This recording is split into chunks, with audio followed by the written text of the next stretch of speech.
Well, you did hear this little number from 1918 when I was a mere child. And how are you going to keep them down on the farm after they've seen Paris? And we do have some technical difficulties, but if I'm looking back that way, it's because there's nothing on my screen. So, but we farmers, we don't worry about that. By the way, if you look at this hat and believe that I am a farmer because of it, you get negative 10 points on your final score. Now, fortunately, I am going to be able to do this without tap dancing because the screen is there, even though it's got this funny hat on it. What you're going to see, first of all, you heard the song, how are you going to keep them down on the farm after they've seen Paris? And one line says something to the effect, they're never going to want to see a rake or a plow, and how the deuce you going to parlez-vous a cow? And that's part of what we're going to be talking about here. We're going to be talking really about neighborhoods, number one. We're going to be talking about farms. We're going to be talking about Sudbury, and we're going to be talking about how you collect the history of your neighborhood. So we're going to start here. If I hope. Thank you. Good. If you didn't know him, this is Ernie Beer. Oh. Thanks for reminding me. I keep on forgetting. And we have had, to be honest, a technical problem, and hopefully, if you'll all cross your fingers, everything will work, okay? Let me show you. See your fingers crossed. Okay. Toes also. Just a few announcements. We have canceled. The Sudbury Historical Society has canceled the April 11th program, which is going to be here, and instead, if everyone will go to Ames Hall at the Memorial Congregational Church. Yes, that is the 100th anniversary of the Sudbury Women's Club. And the Sudbury Women's Club on April 11th is still looking for artifacts from that last 100 years of the Sudbury Women's Club. So if you have anything, contact Betsy. Where is Betsy? There she is in the black and white back there, Betsy Cutler. And we're interested as to how many people here are from the Landham Road area. Please raise your hand. Ooh. Wow, thank you. Somebody's and how many people were living in the Landham Road area in 1950? Okay. Okay, Terry, thank you. 1960? Okay, 1970? Ooh. Okay, and 1980, and 1990, and so on. Okay, thank you. We have a member of the Sudbury Historic Commission, Liz Radowski, would like to give a word here about a coming article on the town warrant. On the town warrant, we have two articles on the CPC. Besides the normal ones that will be coming from the commission itself for funding, we have two. One of them is to reduce the percentage on your tax bill to 1.25%, and the other one is to take money that's being set aside for housing to be used to pay down the debt. My request to you is to look at these carefully. Please come to town meeting with your decision. I hope your decision is what my decision is, but that's obvious. I'm on the Historical Commission, and there are so many things that we have done with the money. We have done some stabilization with the Hosmer House itself. We have repaired the inside, replaced the wallpaper with authentic wallpaper. We have done the outside of the Loring Parsonage. We have done the cemeteries, both Newtown, Pleasant, and the Revolutionary, and we've done a lot of work with the ironworks around those cemeteries. And if we did not have this extra 3% that's on your tax bill now, we wouldn't have it done. And since you are all here obviously interested in the historic part of our town, I hope you support us in that area. 40 and 41, so it'll be towards at the end. Thank you. Thank you, Liz.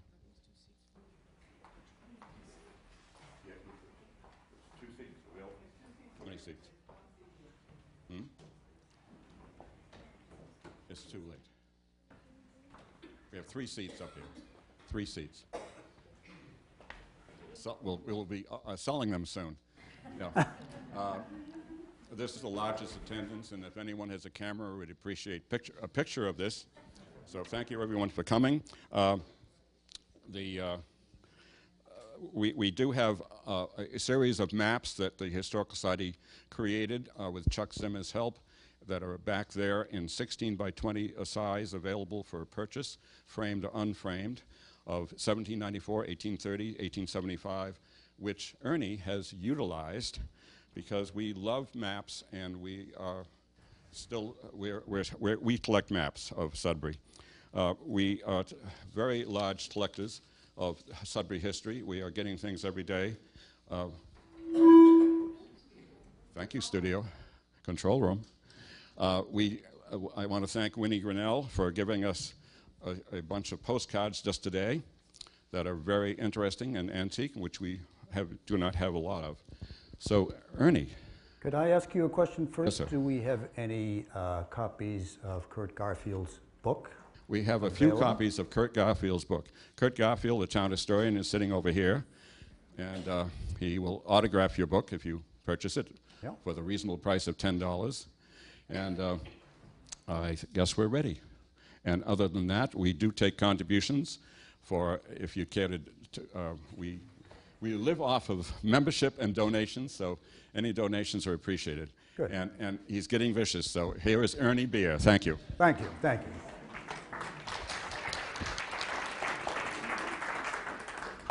You're going to recognize the back of my head as we move on here. I hope this is going to work.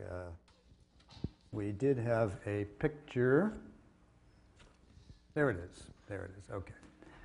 What's in Sudbury? Cows and carnations. As I said, in spite of the 10-gallon hat, or perhaps the 37.8-liter hat that I'm wearing, I'm not a farmer. But I have worked a couple of months in a farm in Hohenlied in northern Germany. I have worked a little bit on a farm in Fellingsbro in Sweden, and down at the Stearns farm down the road a piece. But does that make me a farmer? I don't think so. The title of this is Cows and Carnation, and I'd like to thank Dorothy Wright for the important punchline, and I don't want to embarrass her at all, so I won't even mention that she's here. But in effect, she said she was about to marry Warren, and Warren was a farmer in the metropolis we call Sudbury. And she was living in distant metropolis we call Saxonville. And when she told her dear friends down there that she was going to move into this great area, what the result was, where the neighbors and friends said this: Sudbury, what's there? Cows and carnations? And my hunch is it would be a slightly different comment today. Well, now I'm hoping that this is going to work. If it doesn't, throw some agricultural products at me.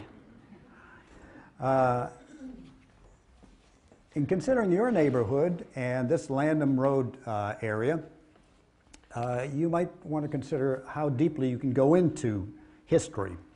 One fellow by the name of John Hanson Mitchell got pretty deep into it. He did one for Littleton, 1 acre of land that he owned in Littleton, Massachusetts, going back 15,000 years.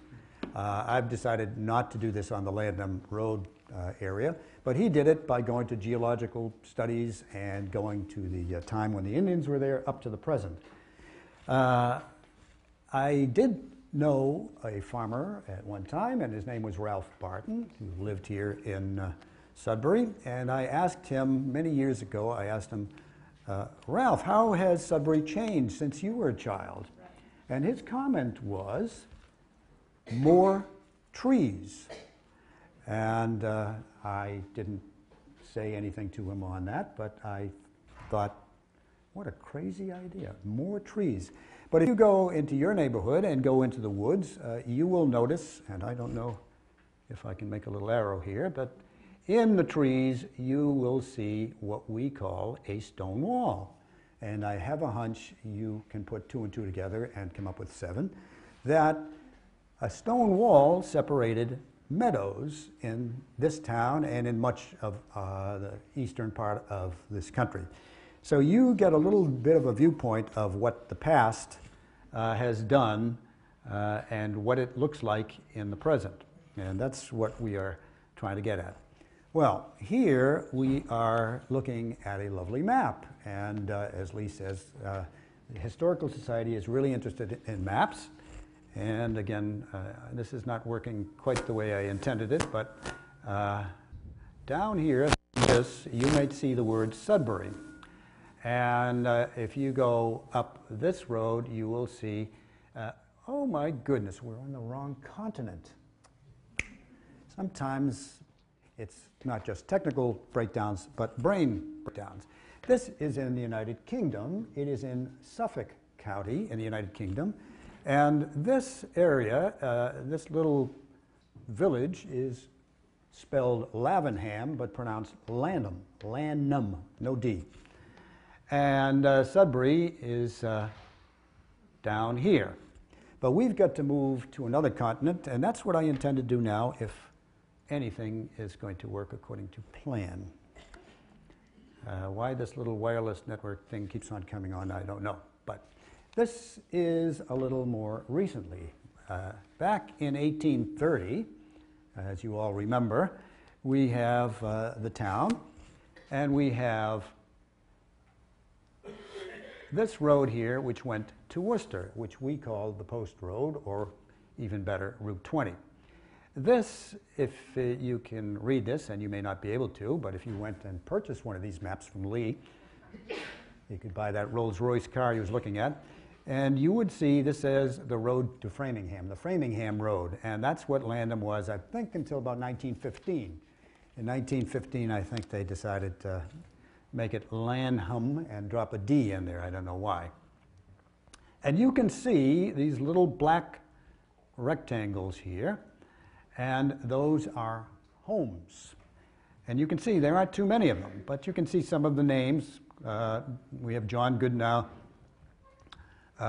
We have a fellow whose last name is Home, more Goodnows, Nam Goodnow, and I believe that's William Hunt, and Elisha Hunt. And we can go on and on and on and on. And this river is not a river, it's a brook.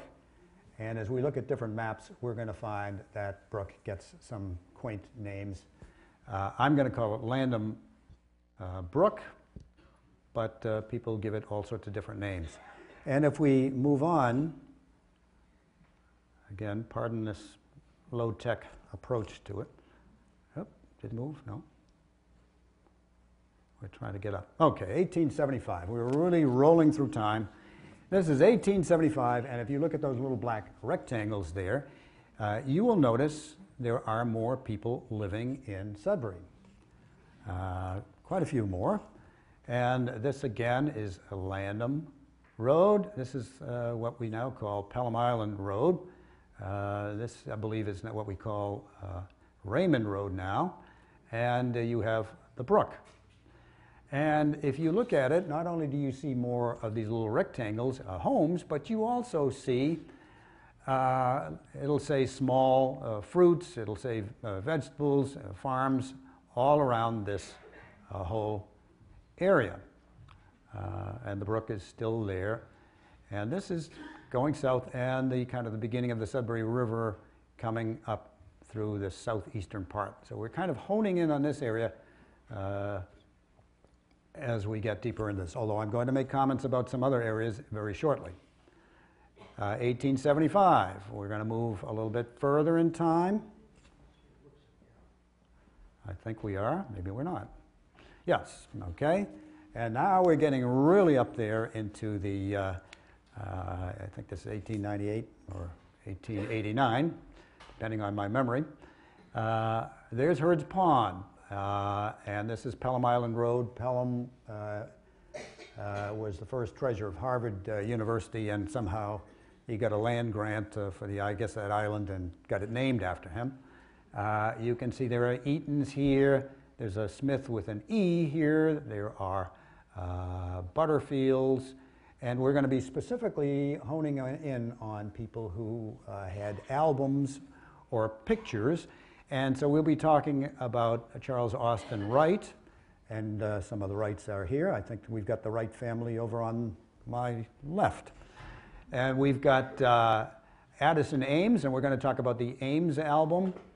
And you will see here there is a Smith, Adam Smith, not The Economist, and one of his sons, Elmer Smith.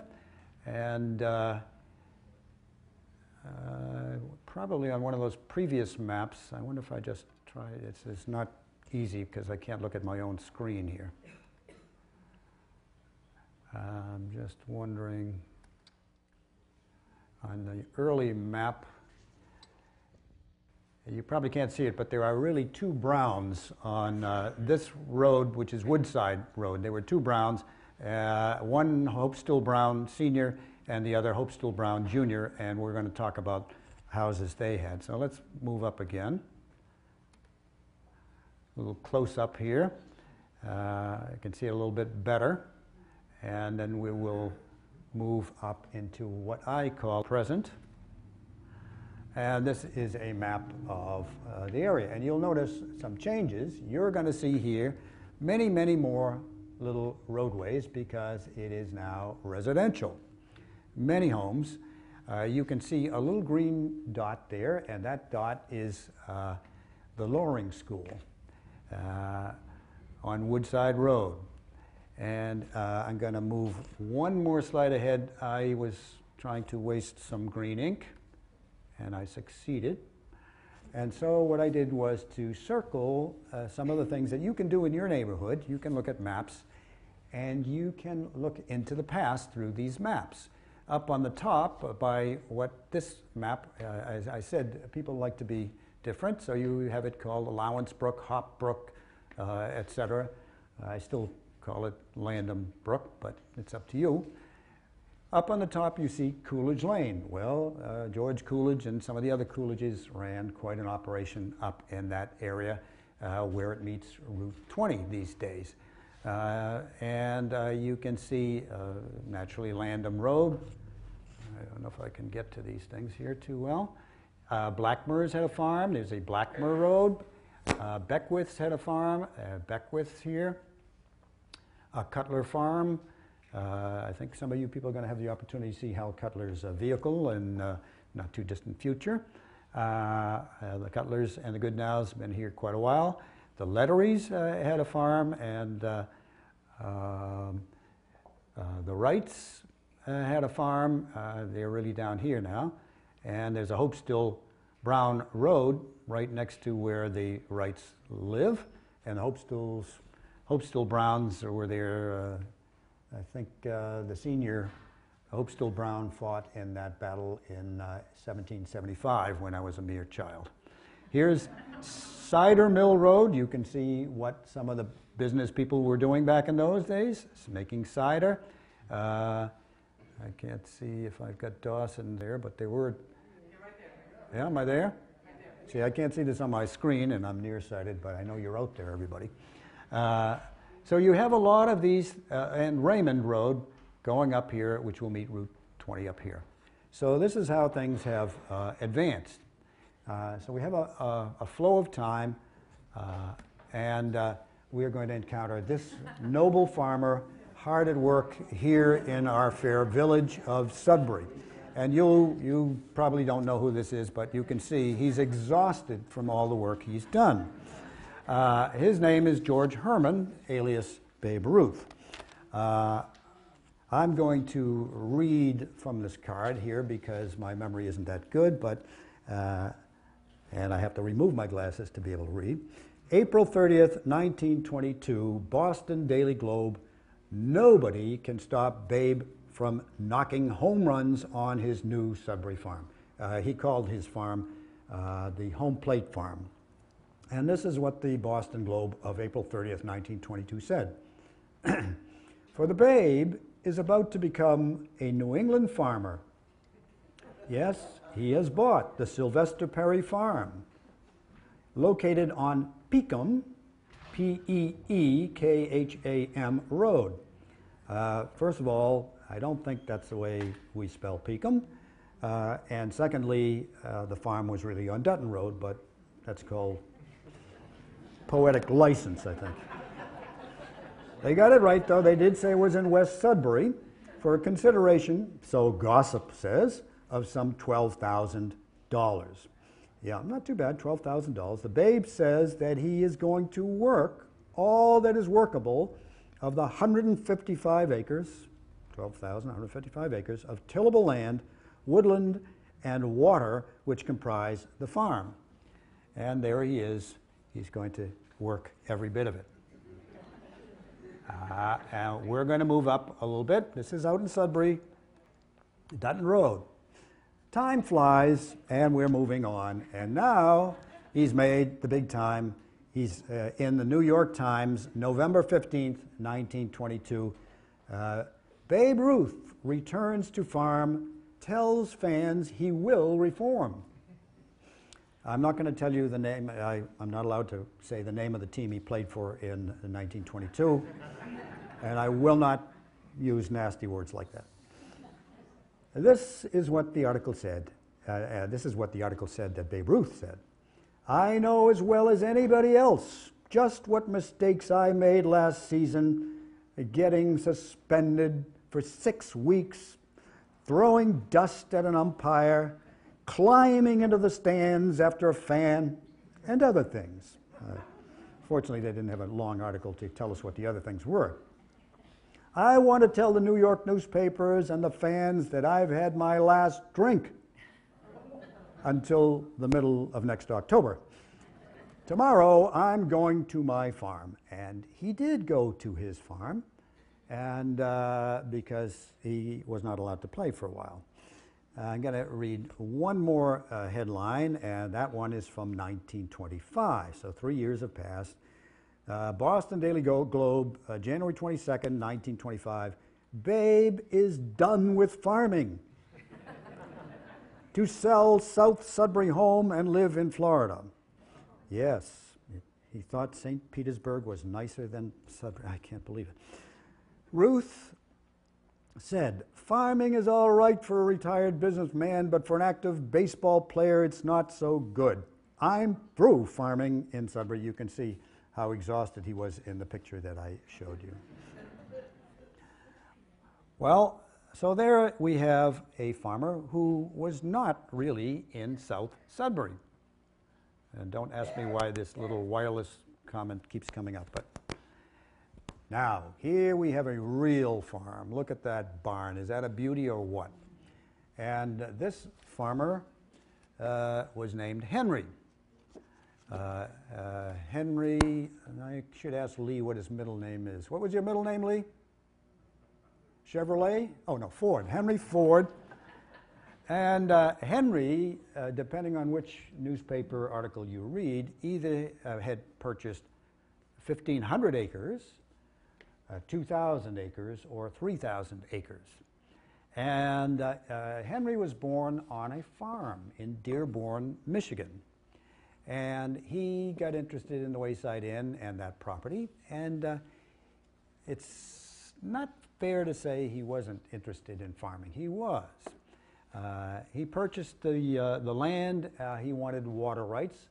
He believed in something he called chemergy, kind of combining farming and industry together. And he wanted to have water rights. He wanted to have a big dam here, which people around here called Ford's Folly because it was not too successful.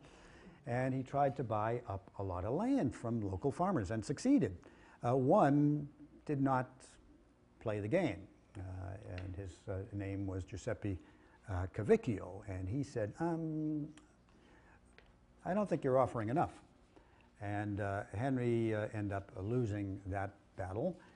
He wanted to use the water to power a plant to make Bakelite parts for his vehicles. But that doesn't say that he gave up his interest in farms. He was interested. He found a person to run his inn, the Wayside Inn, and this fellow's name was Robert Allen Boyer. And he was the son of the innkeeper. The innkeeper was living in Ohio and was brought to run the inn, and so he came with his son, Robert Allen Boyer. And so Henry came over and said to Robert, he said, "Robert, you don't want to go to Andover and then to Dartmouth. You want to go to the Ford Trade School in distant Michigan." And believe it or not, the boy said, "I'll do it." And he got training there. He became quite the chemist. He was given a 3-story building by Ford to deal with soy products and make various things out of it.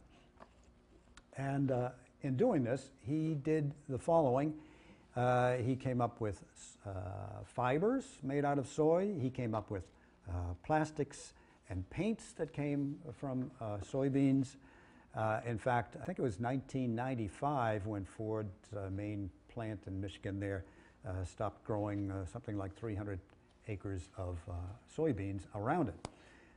In fact, at one time, Ford came up with a car that was allegedly made out of soy plastics, and there was a picture of him with an axe. Of course, he's using the dull end of the axe, not the sharp end, and banging on this plastic back part of his Ford plastic car. This was in the 1940s. There was a big article in the Time magazine at that time.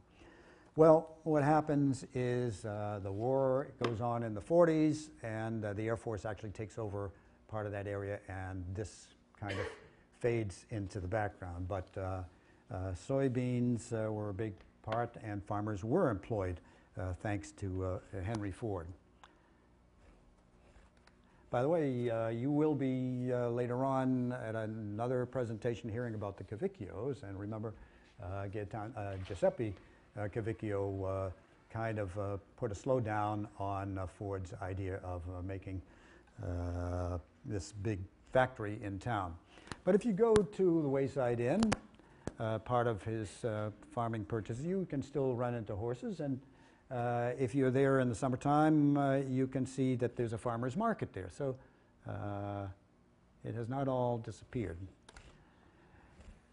Don't know if you know where Raymond Road is, but there was another fella, and his name was George Raymond, and he was buying up land, and he bought up, this is all primarily, George started a little earlier than the others in well, he died in 1915, so he started earlier. But in the 1920s, a lot of land was being bought up. George purchased 500 acres, including, we saw the name Hunt many times on those maps, and the result was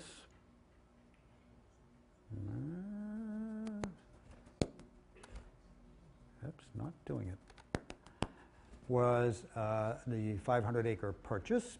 He purchases the farm. Does he do the farming himself? No. He and his wife end up with 3 gardeners, and I believe one of the Wright children was involved in the farming at this location at one time. So, but you can see that there are haystacks and barns, and there was some farming done there. So we have rather wealthy people coming to town and buying up farmland, and in some cases providing for more farming, and in other cases leaving town. Now we are finally getting down to the Raymonds did live in the southern part of town. Raymond Road is south of Route 20. But this is a farm. This is the Ames farm, and we're very grateful to the McGraws, Bill and Marjorie McGraw, who provided a nice album and information all about this farm. It was called the Ames Brothers Farm, and if you go down Landham Road, you will see there's an Ames sign, street sign. What I like about this picture, it has Harry, kind of the lead, I would call it the head honcho of the farm, wearing this beautiful hat, not as nice as mine, but certainly of interest. And if you'll notice, the wagon has solid wooden wheels, an invention that I expect we will be seeing again shortly. So, and you can see they've got those beautiful work horses, draft horses. I don't know what we're doing with this wireless thing here. Where do we get the information? We get information, and you get information from people who know things, people who provide us with information. And this is Bill McGraw and his wife Marjorie, and Marjorie drove all three of us around the neighborhood to see where the Ames farm used to be. If you're living in that area, there was a farm, and Bill started working on the farm rather early in life, and helped out, and was in effect almost, I would say, almost like adopted by the Ames family. And here we have a very important person, Kurt Garfield, and Kurt Garfield knew a lot about part of his family, the Smiths. We saw the Smith name on the map, and not only that, he wrote a very worthwhile book. If you're interested in some of the history of this town, his book about the history of Sudbury has got a lot of good stories in it. And that's what some of these people are. These are people who can provide you with interesting stories. We are all, in effect, a series of stories. Everybody has a story, and in some ways, everybody is a story. And they, and Kurt himself, are on Woodside Road. And here we have Dorothy and Warren Wright, and the Wrights have a farm on Woodside Road. And we got the punchline for this presentation from Dorothy over there. I won't mention the other members of the family down at the right there, keeping an eye on making sure that I don't ask any stupid questions. But if you're trying to find out about your neighborhood, whether it's in Landham Road or elsewhere, you want to talk to people. There are very interesting people, nice people, who can provide a lot of information for you. Some of them are here today. And you want to look at the signs in your neighborhood, because they are reminders of what was there before you were there, unless you're, well, I won't say. This is the chief commander of the Ames Brothers farm, and this is Harry Ames, and he is looking like a very good, serious New England farmer with his fence behind him. And again, this is thanks to the album provided by the McGraws. And it is called the Ames Brothers Farm because Brother Bert and some other members of the family were helping out. And I think Bert looks like a good farmer. He's got his rake there. He's got this furrowed land between some of the apple trees. They had an apple orchard, and I guess they were growing potatoes and squash in some of that area back in the early days. Oop, not too good at this.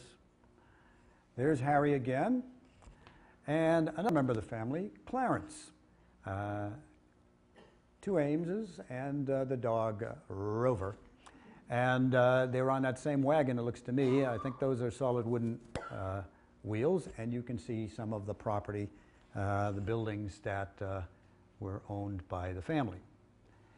And how early, when you have the Ames family working the farm, and you have this connection. Remember, the road said originally road to Framingham. It was the road to Framingham, and I would say part of the northern part of Framingham is Saxonville. And Bill McGraw and his friend Fred Gary worked on the farm. I guess it was one day they were in this Landham Road area, and here comes the Ames wagon coming down with produce. They get a ride on it, and eventually both of them start working as kids on the farm. And as a matter of fact, Dorothy Wright said she came up, she was also from Saxonville. There's this connection between Framingham and Sudbury, and that she worked on the Nelson farm up on Pelham Island Road. Let's see here. Okay, that N is a clue to myself, with my deficient memory, to look at a card. And we talked about growing vegetables. We talked about other such things like growing apples. And you can see they were also, the Ameses were also in the dairy business. And what I found was from the late 1990s, a report from the Massachusetts State Department of Agriculture printed that said this was a dairy farm profile. And it said, days cows are milked, 365 per year. I don't know what they did on leap years, but that's quite a lot of work. Average operator hours worked, 90 per week. How are you going to keep them down on the farm after they've seen Paris or after they've seen how much work? Average work day, 13.8 hours. Number of days worked, 6.5 a week. Owner hourly wage rate at that time, $3.65 per hour. Big money. Vacation days, few to none. Holidays, few to none. Sick leave, none. How are you going to keep them down on the farm after they've seen Paris? You can see it's a tough, tough business. In fact, I read in one report, I think this was from maybe 2006, that said they started out with 5,000 farms in Massachusetts, and by 2006 they were down to about 180 dairy farms, that is. Quite a setback. And Jennifer Bourbeau of the New England Dairy Promotion Board stated the following: the price that they get paid for milk is around $1.20 a gallon, and it costs about $1.80 to produce. This was not that many years ago. So there's really this big gap between the minimum price, which is set by the U.S. Department of Agriculture, and the cost of production. It's a net loss, in effect. And the latest report that I got was this one from January the 12th, 2010 in Quincy. Hannaford Supermarkets is becoming the first major retail chain to back a program designed to help New England's troubled dairy farmers make money and stay in business. It's tough. It's a tough, tough, tough business. Why are there so few farms? Things have changed quite a bit. I think we see the cows coming out, and then we see the cows going in. They know which barn is theirs. This is not a picture of Tom Sawyer, nor of Huckleberry Finn. This is Bill McGraw and Fred Gehry. But you can see whitewashing this fence looks to me to be quite a task. And Bill worked that farm before World War II, went into the military, came back, helped out on the farm for quite a while, and was very faithful to the family. Well, that's the doggone Ames barn back there. And that, I believe, is Rover looking at us. And you will find that basically another thing that you can go to if you're finding out about your neighborhood is some old tax records, because some of the old valuation books tell you what people owned. And I looked at one that was a valuation book for 1900. And it said, this is what the Ames brothers owned at that time. Remember, they're getting taxed on their property, and it gives you an idea of what they had back in 1900. 4 horses, 1 bull, 18 cows, 1,600 fowl, house barn, horse barn, 2 hen houses, new head house for the greenhouses, windmill, 6 greenhouses, outbuilding, boilers, chimney, hay shed, new dwelling house, Goodnow River land, I guess they purchased some land from the Goodnows, 30 1/4 acres, and plus their own home and land of 28 acres. So not only is it a tough business doing the dairy business, but it's also a tough business paying for all these things. But at the beginning, I think they did pretty well because they did have a vacation place down in the Plymouth, Duxbury end of the state. Now, dogs can be very clever. You can see this dog doing duty at the Ames farm, observing the pigs and realizing you don't have to get down in the pen to watch them. You can do it from up above. Now, that is not always quite as easy because if you're Harry and his nephew Clarence, and you know that to make things grow you need manure, you got to get down into it. And here they are, filling this wagon. It's going to be putting it on the crops. Got the horses and the wagon. By the way, they had, I believe, 2 houses, the older house here and a newer house, and we'll see the newer house a little later. The newer house is 18, well, we'll see it on the, just in case I get these dates wrong. Okay, do they have a John Deere plow? No, they got a good horse. And that's the way things used to be done. There's the Ames house in the background. And as time flies, you can see the horse has been replaced by multiple horses and their power. And Hal Cutler has been nice enough to allow us to see this picture and to see the real thing, I believe he has here. This is the 1933 Ford B truck that he had, and apparently they used to put squash and other vegetables on there and move them along. And a beautiful old big barn. I think it's even older than the house that they live in on Landham Road. Beautiful barn. Now, you got all the cattle. Well, you got to provide water for the cattle, and they had this spring house, and you can see the spring in front and the spring house.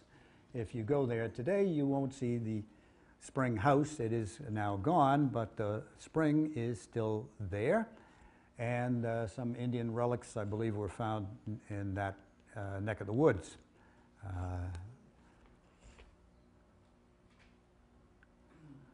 Pardon my always looking back here, but I can't, it's not on my screen. Now, if you go to the same neighborhood today, and if you look at whatever neighborhood you live in, you will see things have changed. It has become residential. The spring is still around there somewhere, but the neighborhood has changed quite a bit. And thanks to Marjorie for driving us around to take a look at the neighborhood. Well, you can see the Ames orchards, and this is definitely springtime. You can see how everything is in bloom, apple trees. And how many people here have ever eaten a Ben Davis apple? Somebody's, good, I knew there had to be one. See, Kurt Garfield, there had to be one person that would even identify the name Ben Davis. And the Ben Davis apple was pretty popular on the Ames farm, according to Bill McGraw, who worked there. And the Ames apple was called the mortgage lifter. Yeah, the mortgage lifter, because it had certain qualities. The qualities were this, that in the old days, you saw that beautiful wagon with the solid wood wheels. You saw the horses. If you put apples in a barrel and closed down the top of the barrel and took it on one of these lovely roads, we think we've got potholes these days. The roads back then were also interesting. You would find that the apples, by the time you got to the railhead, would be almost applesauce. But the Ben Davis apple survived pretty well. And in the 1800s, it was very, very popular and kind of made it for a lot of farmers. As we get into the 20th century, it becomes a processed apple, one that's processed for cooking. And let me see if we get a picture of a Ben Davis here. There they are. And Ben Davis became a father, married Mildred McIntosh, and the result was a child named Carrie Cortland. And so the apple, the Ben Davis, even though Kurt Garfield was the only one, as I could tell out here, who has raised his hand and said, I know what a Ben Davis apple is, it survives. And its children, the Cortland apples, which are pretty good apples, I think. Now, back in the old days, you had to do what you, in many cases, have to do these days. You have to spray the trees. And you need a nice, sparking new vehicle like this one. You need the spraying container. And I believe this was prior to OSHA. You'll notice he's not wearing a mask, but that's all right. That's all right. Those were the good old days when freedom. And you can see these. You can see how extensive the Ames orchards were. Not too far away with the Dawsons, they also had apple orchards down that neck of the woods, and apparently even at times they would grow vegetables in these aisles in between. Bill McGraw pointed something out to me as I pointed out my lack of farming experience. He stated this picture shows empty crates on the truck. He determined this because of the height. If you'll notice, if you had those full of apples, this truck, well, I won't even tell you what could have happened. And what did they do with these apples? They would take them, in many cases, down to Whipple's. Whipple's. How many people know where Whipple's is? Good. You get bonus points. Whipple's was down, I don't believe it's still in operation, down on Route 27 in Natick. And they made grandmother's mince meat. Ah, see, now they all wake up. There we go. Good, good. You're paying attention. That's Whipple's. I think in 2004, somebody bought them out, and I don't know if that factory is still running. I haven't been down that way in a while. But in any case, these apples were brought there to be processed and made into, who knows, some of grandmother's mince meat or pies or jams, jellies, and the like. Now, the Ameses had a lot to be proud of. They were making it in the business, and I like this car here. I'm impressed. The truck, not too bad. You have Harry over here. You have Julia, his wife, and you have the apple trees here, and I think they are proud of what they've got. And again, they had that summer place down there in Plymouth, Duxbury area. Whoop. Now you had the milk, I believe, was taken down to the same place that maybe the Wrights took it, to Twin Maples. Is that what it was called, Twin Maples Dairy? And brought down that way. And but they also had produce that they would sell across the street on Landham Road, and they had a stand.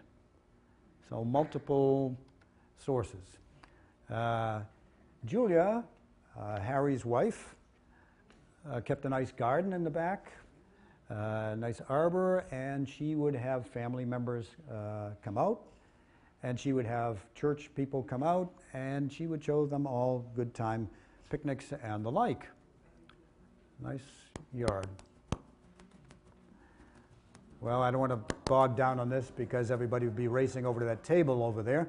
But here what you can see is you can see Julia's work. She was very active in the church, the Memorial Congregational Church, which is diagonally across from Goodnow Library. And you can see there's a lot of work, as if a farmer's wife didn't have enough to do. Yeah, I think I'll go and make a few trillion pies. And now time flies, and they have a child, one child, and that's Ruth Ames. And Ruth is here with Rover in front of the new house, which is still there. I think we may have somebody that actually lives in that house.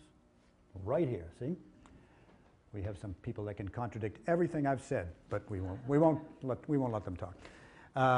So here's the house, right there on Landham Road. And Ruth decides she's not going to farm. She is going to become a music teacher. She teaches piano, she teaches violin, and she keeps quite active in that. Here's Bill McGraw, back in the early days, as I said. Gets a ride on the wagon with the Ameses, gets to working with them. The war, joins up in the military, comes back from the military, still helps out, works at the post office, but still helps the Ameses. And here you can see these two young fellas, and you can see where the cows were in the back, the same area. And the Ameses chose well when they said, we're going to really stick with Bill and Marjorie because they have done quite a job taking care of these tombstones. When I first went to take a picture of this tombstone, it was not completely visible, all sorts of things growing, and they've taken good care of it. But you can see that time does to everything. There is change. And Harry dies in 1961, Julia dies in 1962, and even daughter Ruth dies in 1966. Bill and Marjorie have the house, and they live in that house for quite a while, and they have kept this album, which has been very, very useful. If any of you people have albums and pictures, again, I cannot tell you the whole story of even just Landham Road, let alone anything else. This is a tiny, tiny morsel. There are just so many farms and people involved in those farms. This is the tiniest fraction based primarily on pictures and interviews and the like. This is the same house. This isn't in the Ames album, this is in the Smith album. Thanks to Kurt Garfield, we have access to those pictures. And this is the Harry Ames's house, the new house on Landham Road as it looked back, way back. And if you have pictures, I would always put a label on the back of them and a date so we know what's happening.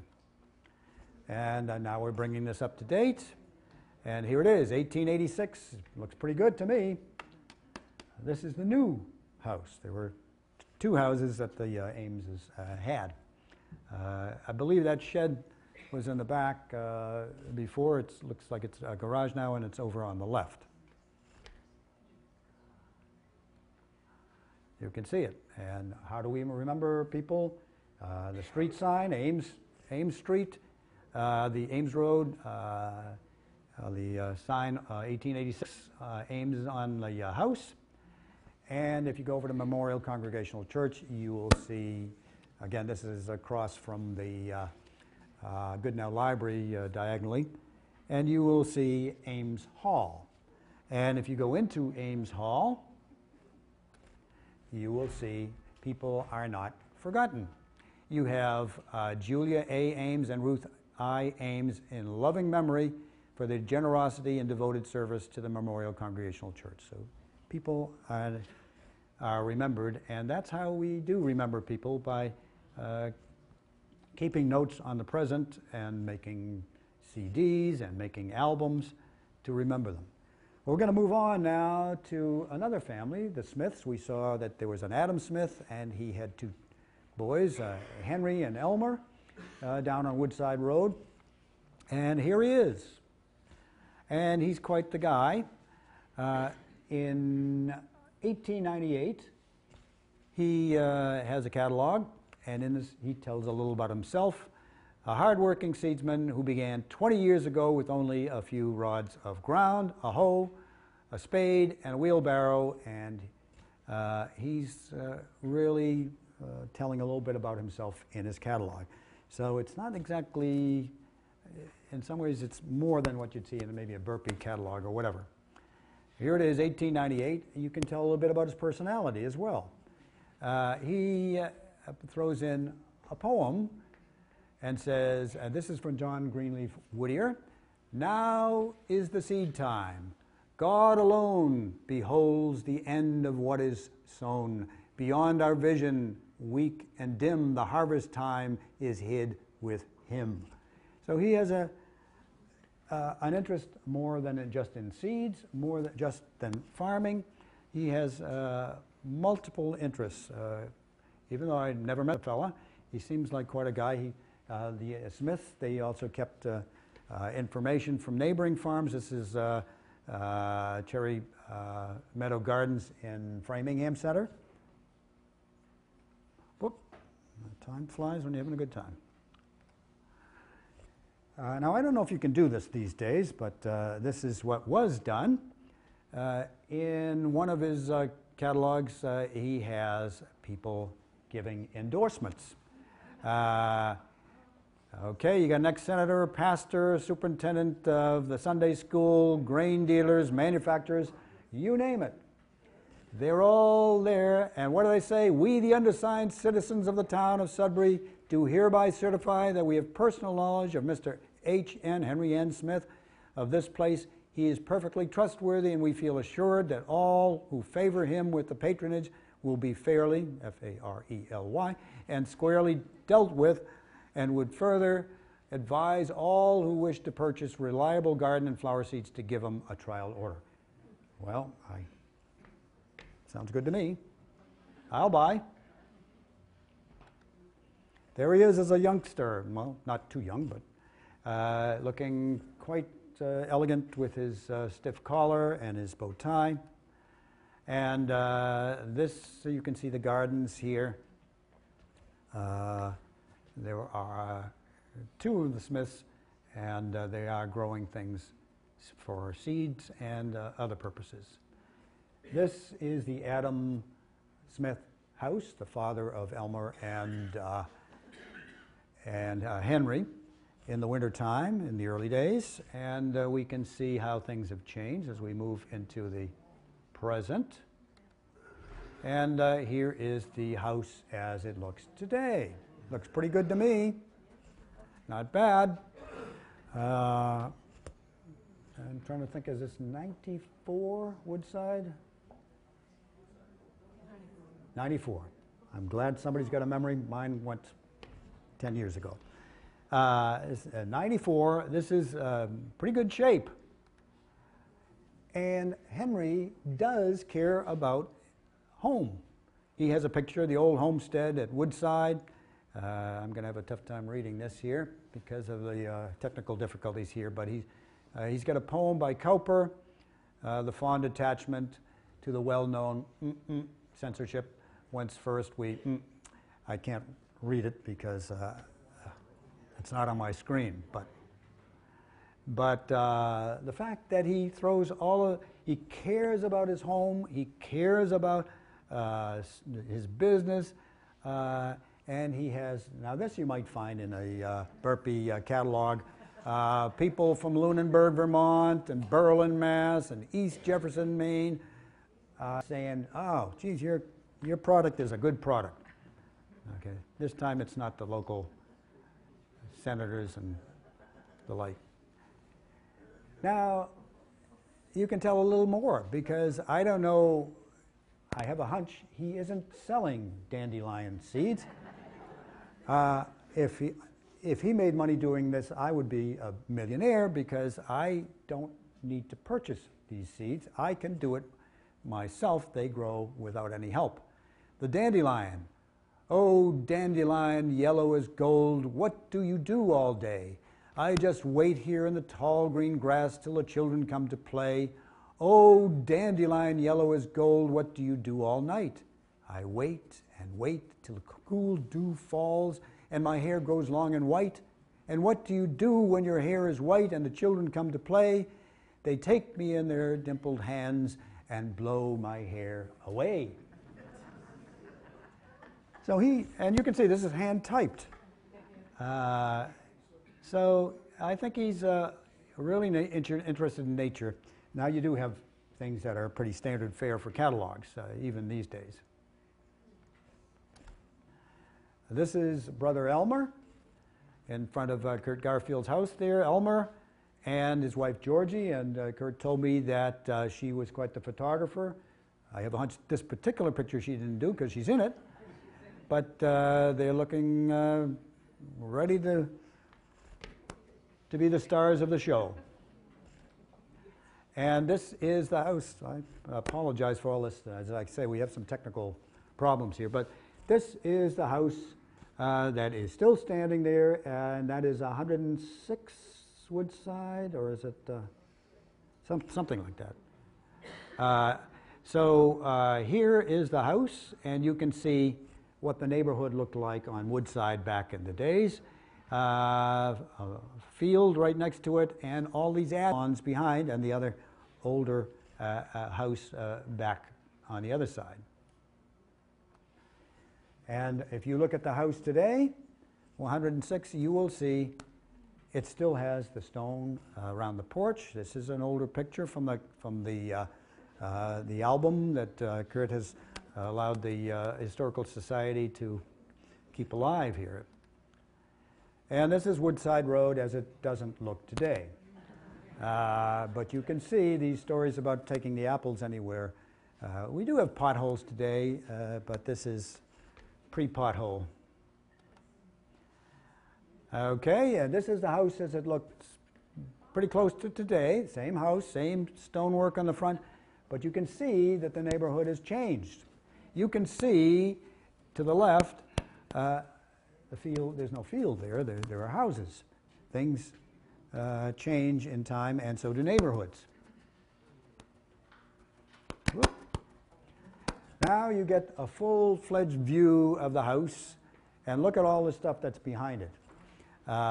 You've got all these add-ons. You've got a windmill. You've got greenhouses, and greenhouses get to be the big deal. In 1879, according to the Hudson book on Sudbury history, you would find that 1879 Hubbard Brown, living, I think, closer to the Post Road, started a greenhouse, and before you knew it, within less than 10 years, there were 30 greenhouses, and they were growing lettuce and cucumbers and carnations, just like we were talking about, all in these things, and they were using coal to heat them, extending the year. Something in New England you need to do. Well, we can't see. This is the problem with this technical problem here. This is Lottie Smith, the daughter, looking quite lovely. And this is Elmer Smith's business. You can see a different business here. He's got chickens, Plymouth Rocks, and he's selling eggs, as well as all of these other things that are grown. If you look down this Landham Road area, you'd be surprised. Fox farms, mink farms, you name it, all in the one street. I'm covering a tiny, tiny, tiny fraction. There are many stories that should be told by some of you. Okay, and this is was entitled The Cosmos Garden, and they were growing cosmos as well as many other things down on Woodside Road. You should ride down, Woodside, turning west off of Landham as you go south. Woodside again, where the seeds are. The Smiths, they cut things out. They're trying to keep up with technology, and as I say, greenhouses and hot houses. To extend here, you really had to do quite a bit. If you've got your horse all set and you've got a yard garden like most of us do with clods, you tie up your horse there and you stand on this thing, and the clods get mashed. And you've got some good horses. Hazel Dell, good draft horse. I believe the Wrights kept some pretty good Clydesdales at their farm down there on a little further down on Woodside Road for a while. Why do you need these big horses? Try to pull a wagon like that with that amount of hay, whether it's your own hay or marsh hay. It takes a lot of horsepower. It ain't easy, as we say. And you get, it's a multi-purpose vehicle. If you got a horse like this, you can take this elegant carriage and you can still use this big powerful horse to pull your Hummer. That is not a commercial, by the way. Now, I'm not sure about who's in this picture. If it's Seneca Hall, he would be obeying that sign. Seneca Hall was a member of Kurt Garfield's family and was the police chief. And you see fishing not allowed, but there's a kid back there who seems to be laughing it up. What did people do during their free time? You could do some fishing, but you could actually go across from where Kurt's place is on Woodside, and right across the street there are a lot of trees, and this is what it looked like in the old days. That you can see people dressed up pretty elegantly for a picnic. Pretty elegantly, and it's quite a crowd there. I don't know if you could fit those people there anymore. Well, we had another visitor to the area, and I'm trying to find where he is. Yeah, his name was Thoreau. Henry David Thoreau. Now this picture was labeled Landham Brook. And when I talked to Hal Cutler, he said that the Cutler farm encountered some difficulties as late as 1938 when we had the hurricane, that the potato crop and other crops just got so soaked that it was useless. And people blamed a lot of this flooding from earlier period on basically a dam in Billerica. They dammed it up, and the rivers got high, and Mr. Henry David Thoreau worked as a kind of a surveyor for some farmers who were suing the Billerica people for that dam because it would flood their land. How it turned out, I have still not able to find out. And the church diagonally across the way, we wouldn't have had a church here in Sudbury. They'd still be trying to do something in Wayland, but the river would flood, and the petition, I think it was in the 1720s, they claimed that was one of the problems. Accessing the church in Sudbury, in Wayland, was too difficult, and they petitioned, and they eventually got the church across the way. I'm going to read a couple of things. I don't want to read you too much stuff, but this is from Henry David Thoreau. A week on the Concord and Merrimack rivers. Remember, the Concord is stuck onto, you might say, the Sudbury River. The farmhouses along the Sudbury shore, which rises gently to a considerable height, command fine water prospects at this season. The shore is more flat on the Wayland side, and the town is the greatest loser by the flood. Its farmers tell me that thousands of acres are flooded now since the dams have been erected, where remember to have seen the white honeysuckle or clover growing once, and they could go dry with shoes only in the summer. And if you go down Route 20 and you go by Russell's, you can see that area is still pretty wet. In 1853,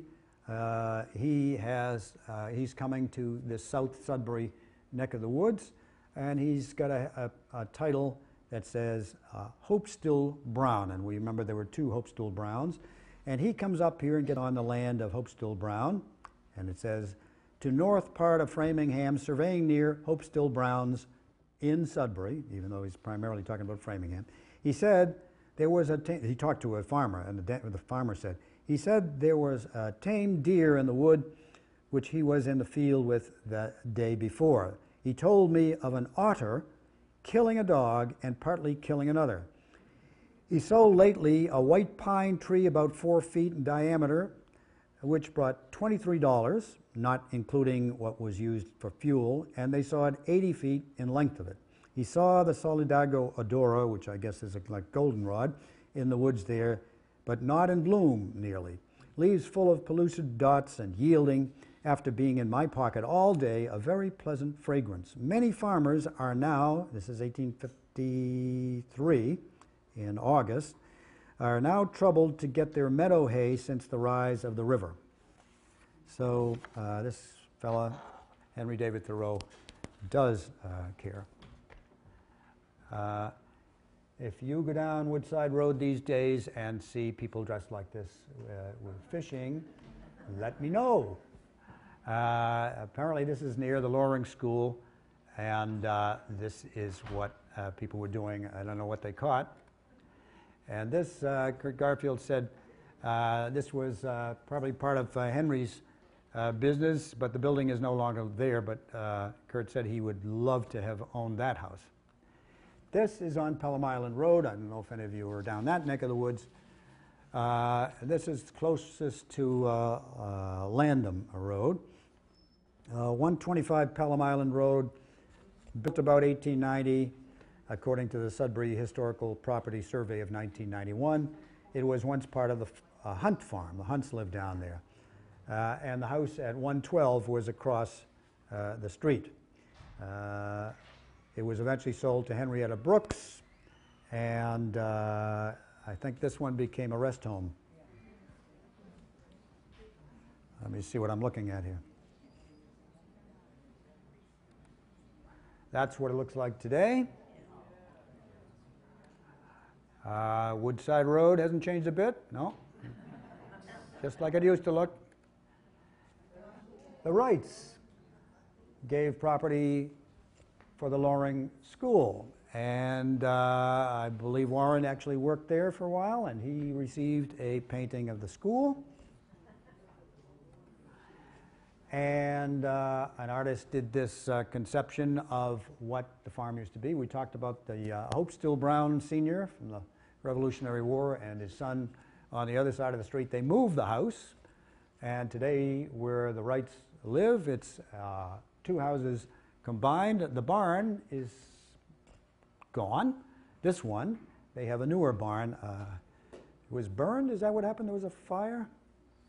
Yeah?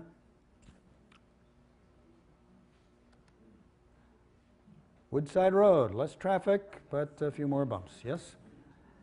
Now, if you can figure this one out, you're much better than I am. This took a while for Lee to explain to me. I was a very slow learner. The Smiths probably took the negative in and put it in backwards. And so what you see on the right, way over on the right, is the First Parish Church, not even in sight, the sheds. The building that preceded this building, they were on the right, and the Presbyterian Church on the other side. But I flipped it so you can catch on a little faster than I did. Again, if you look over here, the church, the Unitarian Church is here, the sheds are here. The building that preceded this building was on that same property over here. Here's the Presbyterian Church, here's the common, and here's the lovely road as it looked in the good old days. No traffic. Concord Road is straight ahead, I believe. Yeah. Wright's Farm. Somebody's proud enough to still have a sign that says farm on it, and there it is. This is a building that replaced that the one that was there in the early days.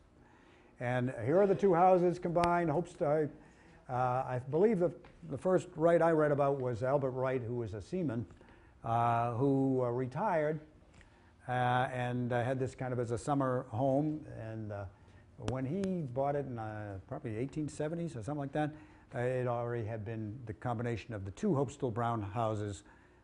This was Junior's neck of the woods, and Dad's was on the other side of Woodside. And people, I guess, moved houses probably a lot easier without all those telephone lines over the roads.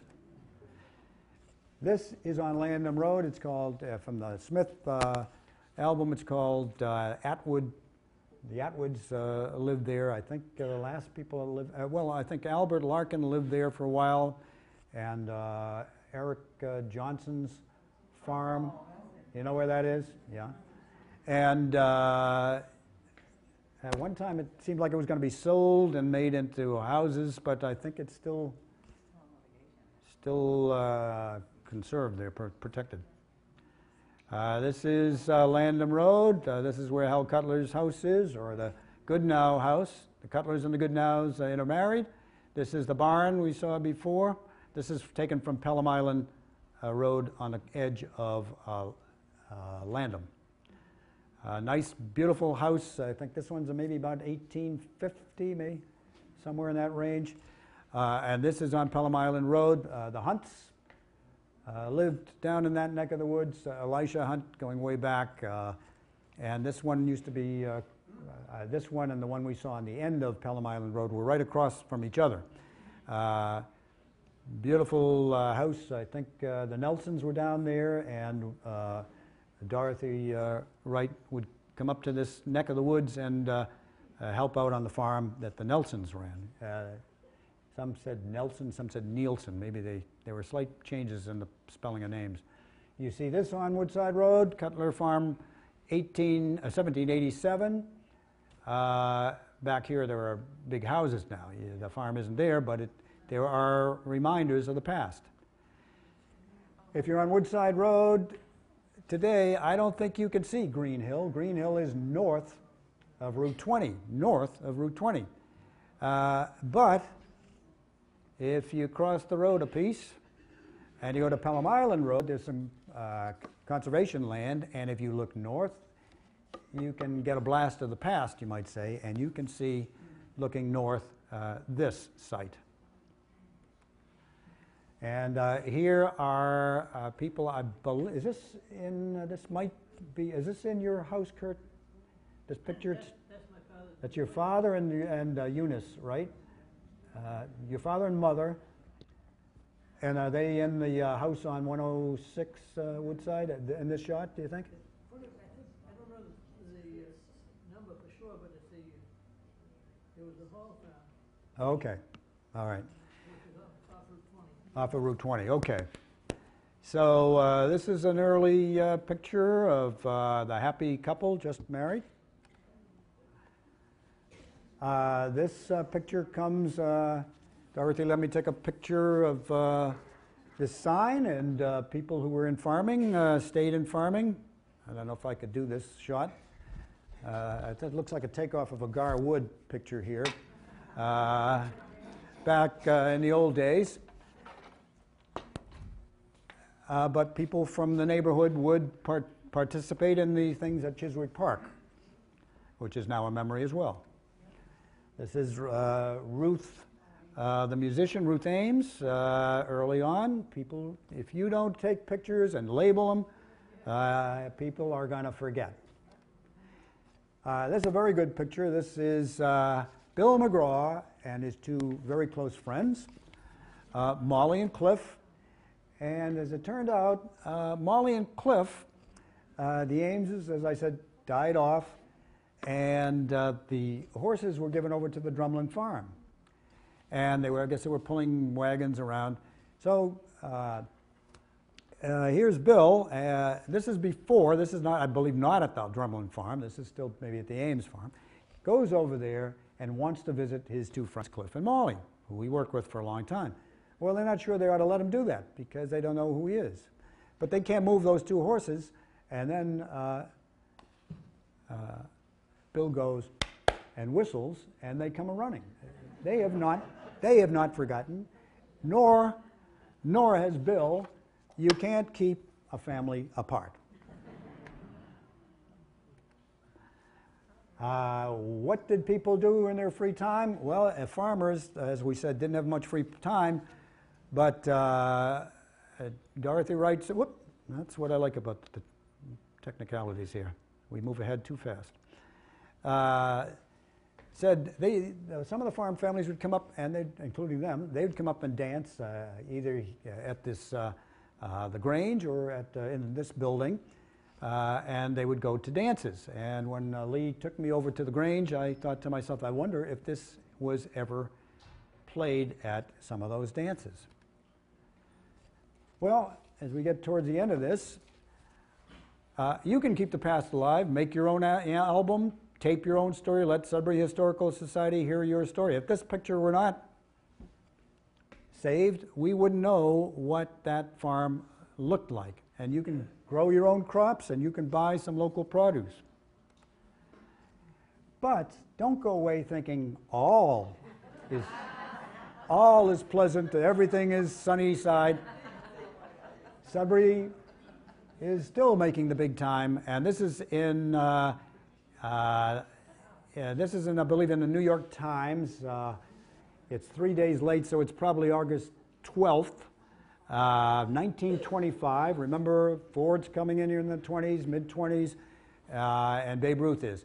16 Klansmen held for Bay State riot. This is New York Times. Police free 59 arrested in South Sudbury. Gun battle while mob menaces jail. Court lets 4 others go. Discharges 5 Klan foes.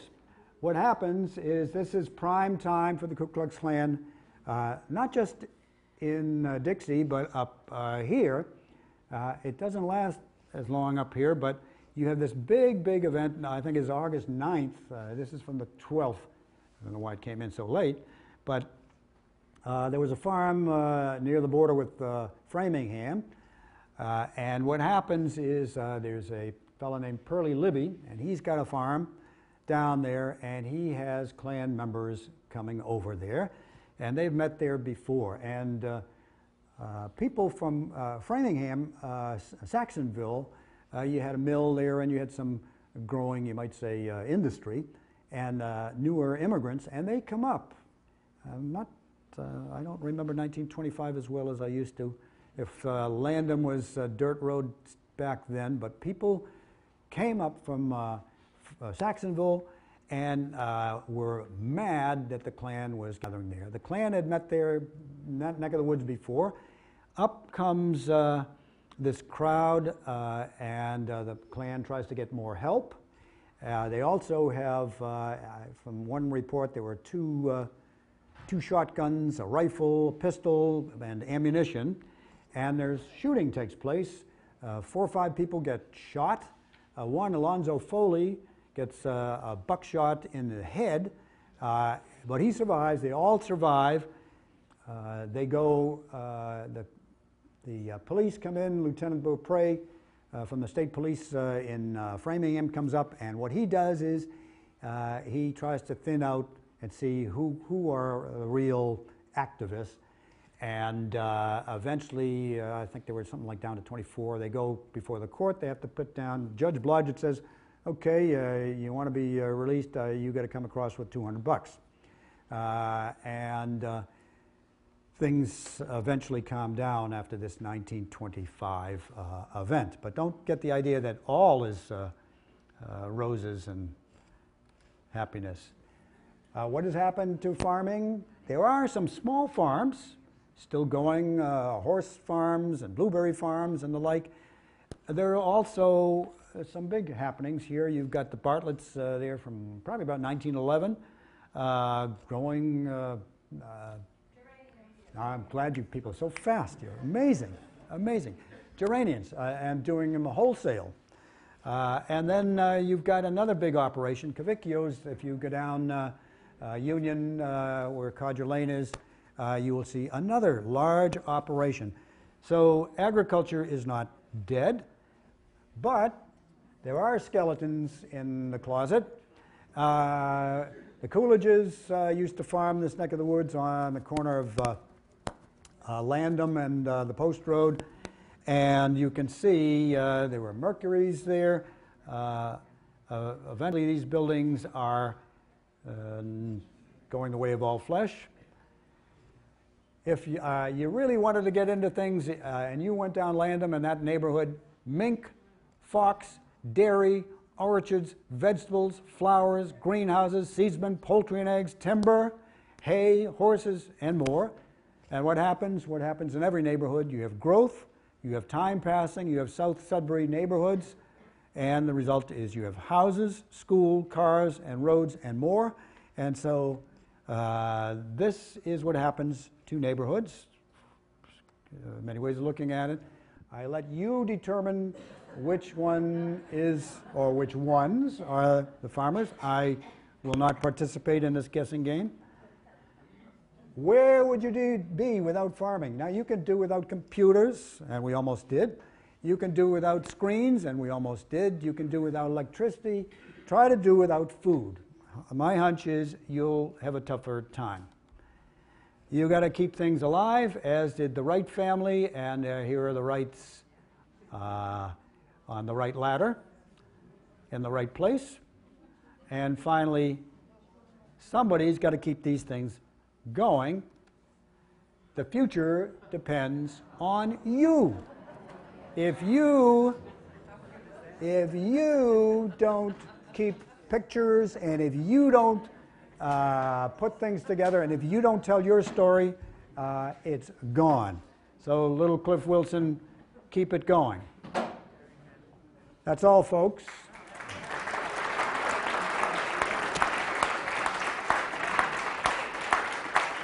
I don't know if you have any questions.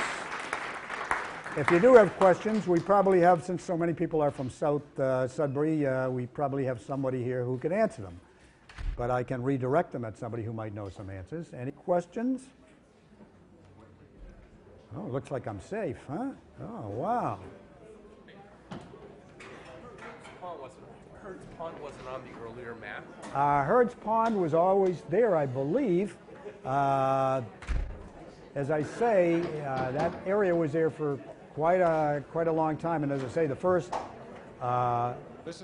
treasurer of Harvard was Pelham, and that island had to be in something.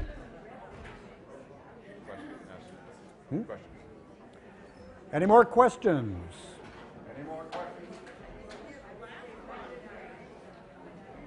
The last question was Herd's Pond there for a long time? And I believe it was, because there was Pelham Island, and it had to be in something.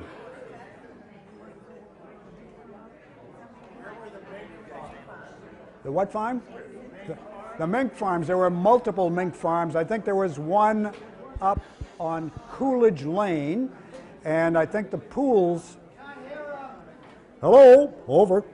And I believe there was another mink farm that the Pools had, Claude Poole and Charles Poole, and that was a little further down. So they had mink farms, and I believe Lester Smith had a fox and mink farm. What was that road? Stock Farm. There we go. See, I knew we could find people who knew something. Anything else? Any other questions? Very good. We have maps, books. If you want some maps and some books, and munchies as well. We have current books for sale for $10. And many maps. And many maps. And we have a free book for everyone, hopefully, it's outside. It's a great book, published in Sudbury, published 4 times a year. If you have anyone in high school or before high school, grab a book out there. Otherwise, these are $10. Thank you very much. Thank you very much.